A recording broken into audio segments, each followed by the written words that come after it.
On October 20, the first ever anti-stalking law took effect in South Korea, making stalking a crime punishable with up to 3 years in prison. Previously, stalking was categorized as a misdemeanor in the criminal code, subject to less than 100,000 South Korean won, about $70, $80 in fines. The revised law came following a horrifying murder of a subway worker in September. The suspect, a colleague of the 20-something victim for years before killing her inside the woman's restroom at Sindang Station on Line 2. People left notes and flowers at a memorial of the subway worker who was killed by her stalker, Anthony Wallace AP. As public outrage surrounding this case heightened, President Yoon Suk-yeol called for stricter anti-stalking laws. The anti-stalking law was enacted last year, but many said it wasn't enough to protect victims.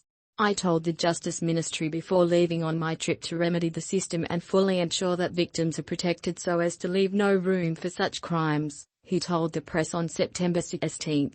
Under the new law, the following acts are deemed to be acts of stalking: approaching, following, or blocking a victim against their will, lurking around the victim's residence, workplace, or school, sending unsolicited texts, images, or videos through any forms of communication, and trying to create anxiety or fear through passive violence. The legal definition also extends to the same acts targeted at a victim's family, friends, or cohabitants. When a perpetrator is caught repeating these actions, they can be penalized with up to 3 years in prison or 30 South Korean won, 0 million KRW, about $21,200 in fines, as per the new law. In case a dangerous object or weapon is used by the perpetrator, the punishment can get extended to up to 5 years of imprisonment or a 50 South Korean won, 0 million KRW, about $35,400 in fines. One of the most notable changes that this new law is supposed to bring in, apart from the penalty structure, is the attitude towards stalking as a crime. Korean netizens highlighted how in South Korea, it is an accepted fact that stalking only ends when the victim dies. But now, armed with the new law, police are expected to be more vigilant from the very first report of stalking before it evolves into a more serious crime. The police can now respond to acts of stalking with various measures, such as providing protection shelter to victims, issuing restraining orders against potential suspects to restrict their physical and online contact with victims.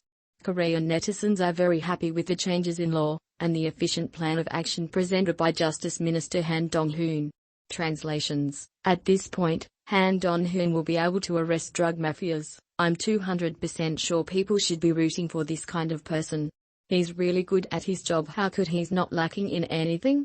He's smart, good at talking and writing, handsome, tall, has a good physical figure, has a great fashion sense, and also has a nice voice. It's great to see him work hard to protect weak people and the people of this country.